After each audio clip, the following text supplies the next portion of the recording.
নমস্কাৰ এমসিকিউ আসাম চেনেললৈ সকলোকে স্বাগতম জনাইছো বস্তুখিনি হেল্পফুল হলে কমেন্ট বক্সত জনাবা লগতে এই ক্লাছটোৰ পিডিএফটো হ'ব কাৰণে আমাৰ টেলিগ্ৰাম চেনেলত জয়েন হ'ব পাৰা লিংক ডেসক্ৰিপচনত আছে তো স্টাৰ্ট কৰিছো ফাৰ্স্ট কোৱেশ্চন কি দিছে x and xyz are prime numbers and x plus y plus z equal 38 what is the maximum value of x xyz মৌলিক সংখ্যা বুলি কৈছে তিনটা যোগ কৰি পেলাই 38 পাও আমি আমাক লাগে x ৰ সৰ্বোচ্চ মান x ৰ ম্যাক্সিমাম ভ্যালু কিমান হ'ব আমাক হেতু লাগে তো প্ৰথম কথাটো হৈ গল আমাৰ x plus y plus z equal 38 বুলি আমাক কৈ থৈছে এতিয়া x ৰ সৰ্বোচ্চ মান হ'বলে হলে x তো মানে সৰ্বোচ্চ একদম হাইয়েস্ট যদি হ'বলে হয় তেতিয়াহলে কি হ'ব লাগিব y আৰু z সবচে কম হ'ব লাগিব তেতিয়াহে x তো হাইয়েস্ট হ'ব নহয় জানো গতিকে সবচে সৰু মৌলিক সংখ্যাটো কিমান 2 ঠিক আছে তাতকে 2 তকে ডাঙৰ মৌলিক সংখ্যাটো কি 3 ঠিক আছে আমি বহাই বহাই চাম এটা তাৰ পিছত এই দুটা যদি মৌলিক সংখ্যা হয় তেতিয়াহলে 3 নম্বৰ মৌলিক সংখ্যাটো কি হ'ব লাগিব এটা 3 নম্বৰ সংখ্যাটো আমি কি পাম 3 2 3 5 5 ৰ লগত কিমান যোগ কৰিলে আমি 38 পাম 33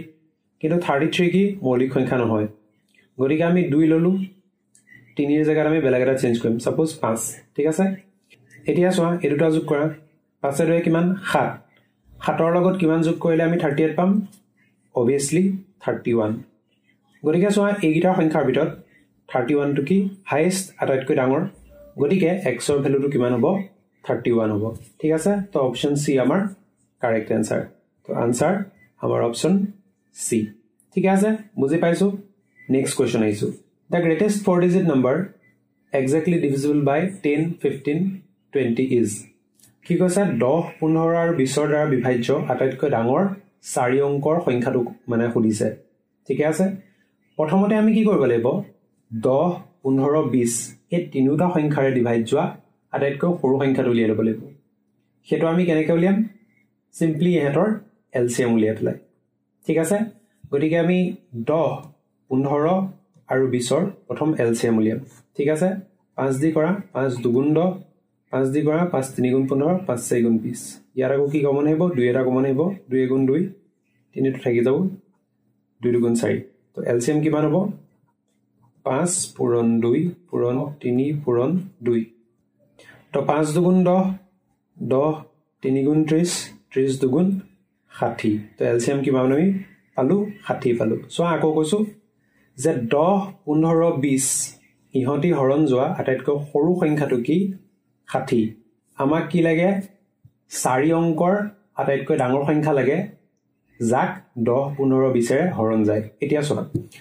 4 অংকৰ আটাইতকৈ ডাঙৰ সংখ্যাটো কিমান 9999 হয়নে ইয়াক আমি 60 ৰে হৰণ কৰিম ঠিক আছে 60 ৰে হৰণ কৰা কিমান হ'ব 60 এগুণ 60 কিমান আহিব 9 থাকিলে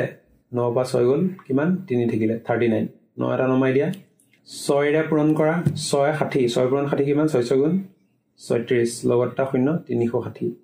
নমাই আনা 3 সৰি 9 আৰু কিমান হ'ব 9 - 6 কিমান 3 আৰু ওপৰ 9 টো লাহেকে নমাই দিয়া আকৌ কি হ'ব 6 দি পূৰণ কৰা 6 6 গুণ 36 360 ঠিক আছে 9 টো নমাই দিয়া 9 পা 6 গলে কিমান 39 ঠিক আছে এতিয়া আমি কি কৰিম এই যেটো 999 আছে ইয়াৰ পৰা 39 টো মাইনাস কৰি দিম কিমান হ'ব 9 পা 9 গলে 0 9 পা 3 গলে 6 9 টো তলত আহিলে আৰু এটা 9 তলত আহিলে কিমান পালো আমি 9960 গতিকে আমাৰ आंसरটো কি হ'ব 9960 ইয়াৰ অৰ্থটো কি 10 15 20 ৰ দ্বাৰা বিভাজ্য আটাইতকৈ ডাঙৰ 4 অংক বিশিষ্ট সংখ্যাটো হ'ল 9960 ঠিক আছে आंसर বি 9960 এতিয়া চোৱা দেই ইয়াত যদি তুমি 166 * 60 কৰা কৰিছাচোন হয় নহয় 0 টো 0 বহিলে 6 6 গুণ 36 ৰ 6 হাতে গলে 3 6 15 90 6 16 96 96 3 99 ঠিক আছে তো 9960 হয় গতিকে এটো হৈ গল আমাৰ উলিয়াবলগীয়া आंसरটো নেক্সট কোৱেশ্চন আইছো which one of the numbers is divisible by 25 তলৰ কোনটো সংখ্যা 25 ৰ দ্বাৰা বিভাজ্য এতিয়া আমি চাব লাগে কি আমি জানো 25 এৰে কোনবা সংখ্যাক যদি ডিভাইড যাবলৈ হয় তাৰ আমি লাষ্টৰ ডিজিট দুটা চাব লাগে অংক দুটা চাব লাগে কি কি ইয়াত 10 আছে ইয়াত 55 আছে ইয়াত 75 আছে আৰু ইয়াত 40 আছে তো চোৱা এই গুটেকিটাৰ ভিতৰত 25 কোনটো হৰণ যায় অকলে 75 হৰণ যায় বাকি কিটা হৰণ নাযায় যদি 25 75 হৰণ যায় তেতিয়াহলে কি হ'ব 25 গুটেটো হৰণ যাব গতিকে আমাৰ আনসাৰ কি আনসাৰ আমাৰ সি কাৰেক্ট ঠিক আছে পিছত লাইছো নেক্সট কোৱেশ্চন কি কৈছে if a = 64 b = 289 then the value of ইমান is a 64 বুলি কৈছে b ইমান বুলি কৈছে আৰু কি উলিয়াব লাগে এই আনসাৰটো উলিয়াব লাগে মানে এটো উলিয়াব লাগে হয় এটো কৰা আগতে মই এটা কথা কওঁ তোমালকে 1 ৰ পৰা আপ টু 20 লৈকে ঠিক আছে আৰু পাৰিলেটো 30 লৈকে কি হ'ব গুটে স্কয়াৰ নাম্বাৰখিনি মুখস্থ কৰি লবা তেতিয়া কি হ'ব তেতিয়া এনেকুৱা ধৰণৰ অংকবিলাক কৰিবলে অকমান সোনকালে কৰিব পাৰিবা মানে হয় বাৰু ইয়াৰ পৰা ষ্টাৰ্ট কৰিছো তো সোৱা a জায়গাত মই ৰুট ওভাৰ a জায়গাত মই কি পাতিম a জায়গাত পাতিম মই 64 ইয়াত ৰুট ওভাৰ প্লাস b জায়গাত কি পাতিম 289 পাতিম ঠিক আছে তাৰপিছত এই গুটেটো আহিব ৰুট ওভাৰৰ ভিতৰ আৰু একে ৰুট ওভাৰ b জায়গাত মই কি পাতিম 289 আৰু ৰুট ওভাৰ a জায়গাত মই কি পাতিম 64 ঠিক আছে এই গুটেটো আহিব ৰুটৰ ভিতৰ আৰু এই গুটেটোৰ ওপৰত পাৱাৰ কিমান হাফ আছে ঠিক আছে পিছৰ পাৰ্টটো ৰুট ওভাৰ 64 মানে কিমান 8 প্লাস ৰুট ওভাৰ 289 মানে কিমান 17 তাৰ মানে 17 স্কয়াৰ 289 হয় ৰুট ওভাৰটো পাতি দিয়া মাইনাস আকৌ একে ৰুট ওভাৰ 289 ৰ জায়গাত মই কি পাতিম 17 পাতিম মাইনাস আছে ৰুট ওভাৰ 64 কিমান 8 ৰুট ওভাৰ আৰু এই গুটেটো ওপৰত পাৱাৰ হাফ ঠিক আছে এতিয়া এটো কিমান হ'ব 8 7 15 মানে 25 root over 25 minus root over 8 9 17 এই গুটেটো ওপৰত আকৌ পাৱাৰ হাফ ৰুট ওভাৰ 25 মানে কিমান 5 মাইনাস ৰুট ওভাৰ 9 মানে কিমান 3 এই গুটেটো ওপৰত পাৱাৰ কিমান হাফ আনসাৰ কি হ'ব 5 পৰা 3 গলে 2 2 টু দি পাৱাৰ হাফ ইয়াক আমি এনেকেও লিখিব পাৰো ঠিক আছে 2 টু দি পাৱাৰ হাফ মানে কি ৰুট ওভাৰ 2 হয় ধৰা এইটো number a to the power half ইয়াক আমি কেনেকৈ লিখিব পাৰো ৰুট ওভাৰ a হিচাপে লিখিব পাৰো ঠিক আছে গতিকে আমাৰ ইয়াত আনসাৰ কিমান হ'ব আনসাৰ হ'ব আমাৰ a 2 to the power half ঠিক আছে পিছৰ question let x be the smallest number which when added to 2000 makes the resulting number divisible by 12 16 18 and 21 the sum of the digits of x is ধৰা x আটাইতকৈ সৰু সংখ্যা যাতে ইয়াক 2000 লগত যোগ কৰিলে সংখ্যাটো 12 16 18 আৰু 21 ৰ দ্বাৰা হৰণ যায় সংখ্যাটোৰ অংকবোৰ যোগফল হৈছে ইয়াত অংকটো চোৱা ইয়াত কোৱেশ্চনটো মানে কি পাৰ্ট আছে ইয়াৰ লগত 2000 লগত কিবা এটা যোগ কৰিব লাগে যোগ কৰিলে কি হ'ব এহেন গিটাই হৰণ যাব তাই ঠিক আছে আৰু হৰণ যোৱাৰ পিছত যেটো সংখ্যা পাম তাত অংকবোৰৰ যোগফল খুলিছে ঠিক আছে প্ৰথমতে আমি কি কৰিম এই যেটো 12 16 18 21 আছে এহেতি হৰণ যোৱাতকৈ সৰু সংখ্যাটো উলিয়াম ঠিক আছে হেতু কৰিবৰ কাৰণে আকৌ একে আমি কি উলিয়াব লাগিব এলসিএম গতিকে 12 16 18 আৰু 21 এহেতৰ আমি এলসিএম উলিয়াম কিমান হ'ব গুটেকিটা 2 দি গুটেকিটাটো নাযায় বাৰু ম্যাক্সিমাম যায় 2 6 গুণ 12 2 8 গুণ 16 2 9 গুণ 18 21ক নাযায় আকৌ 2 দি যাবনে যাব দুটা 2 3 গুণ 6 2 4 গুণ 8 নাযায় হ'ব এতিয়া 3 দি যাব 3 গুণ 3 4 থক 3 3 গুণ 9 3 7 গুণ 21 গতিকে এলসিএম যদি লওঁ কিমান হ'ব 2 পূৰণ 3 পূৰণ 4 পূৰণ 3 পূৰণ 7 কোনবাই কি কৰে এই 4টো মানে কি হয় পিছত মানে আকৌ কৰি দেখায় কিন্তু কৰি দেখাবলৈ দৰকাৰ নাই কাৰণ আলটিমেটলি তুমি এক্সট্ৰাকে 2 দুটা পাবা ঠিক আছে তো 4টো এনেকৈ থাকিলেও কথা নাই যেহেতু ইয়াত কমন ল'বলৈ আৰু বেলেগ নাই মানে হয় গতিকে পূৰণ কৰা কিমান হ'ব 2 গুণ 4 4 গুণ 12 4 বাং 48 আৰু 3 7 গুণ 21 48 আৰু 21 কি কৰিব লাগে পূৰণ কৰিব লাগে কিমান হ'ব এটো 48 এটো হৈ গ'ল তোমাৰ 2 8 গুণ 16 96 এটো 8 6 6 এটো গুণ হৈ গ'ল 9 কে 10 1008 ওলাব ঠিক আছে এলসিএম কিমান পালো 1008 ইয়াৰ আমাৰ কিমান আছে 2000 ৰ লগত কিবা এটা যোগ কৰিব লাগে হয় না 2000 তকে মানে অলপ বেছি হ'ব ইয়াত কিমান আছে 1008 আমি এলসিএম কিমান পালো 1008 পালো ঠিক আছে উলিয়াব কিমান লাগে 2000 তকে কিবা এটা বেছি লাগে তো চোৱা 1008 ৰ লগত যদি 2 পূৰণ কৰো তেতিয়াও কি হ'ব 12 16 আৰু 18 আৰু 21 হৰণ যাব ন হয় গতিকে পূৰণ কৰিম 2 এটা 2 8 গুণ কিমান 16 2 10 গুণ 20 তো কিমান পালো 2016 এতিয়া চোৱা 2000 ৰ লগত কিমান যোগ কৰিলে আমি 2016 পাম obviously 16 ঠিক আছে গতিকে আমি যোগ কৰিবলগীয়া সংখ্যাটো কিমান 16 কিন্তু ইয়াত আমাৰ 16 নাই হয় কোৱেশ্চনটো কি সুধিছা সংখ্যাটোৰ অংকবোৰৰ যোগফল সংখ্যাটোৰ অংকবোৰ এই 16 সংখ্যাটোত কি কি অংক আছে 1 আছে আৰু 6 আছে যোগ কৰা কিমান 7 গতিকে আমাৰ এনসাৰ কি হ'ব a ঠিক আছে a এনসাৰ কিমান হ'ব a7 ঠিক আছে বুজি পাইছো নেক্সট কোৱেশ্চন আইছো নেক্সট কোৱেশ্চন কি আছে the smallest number which should be added to 756896 to obtain a multiple of 11 is 11 হৰণ যাবৰ বাবে ইমানৰ লগত যোগ কৰিবলগীয়া আটাইতকৈ সৰু সংখ্যাটো হৈছে তো চোৱা 11 যদি কোনবা সংখ্যা হৰণ যাবলৈ হয় ধৰা এটা সংখ্যা এনেকুৱা প্যাটাৰ্ন ঠিক আছে এনেকুৱা আছে জানিবা ইয়াৰ আমি প্ৰথমতে কি চাম ইভেন অড প্লেস বিলাক চাম এটো কি অড প্লেস ঠিক আছে এটো ফার্স্ট প্লেস থার্ড প্লেস তাৰপিছত এটো কিমান এটো ফিফথ প্লেস হয়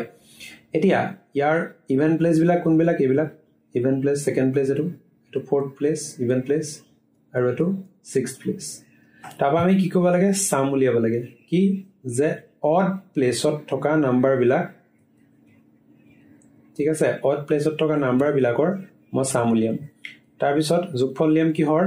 ইভেন প্লেসত থকা নাম্বাৰ বিলাকৰ মানে অংক বিলাকৰ ডিজিট বিলাকৰ আমি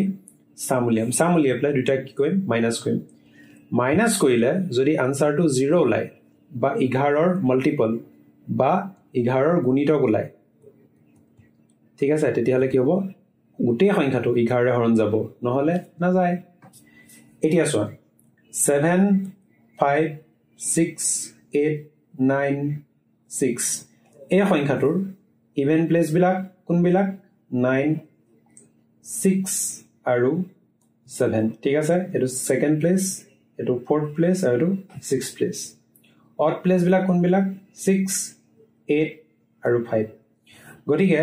আমি সাম উলিয়াম sum of the digits in the odd places odd place ot kun gita number ase 6 ase tarpa 8 ase aru 5 ase 8 6 14 ase 19 ekedore jigita amar even place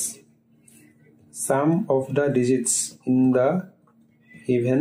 places ot ki ki ase 9 ase tar pisot 6 ase aru ki ase 7 ase hoy to 6 9 15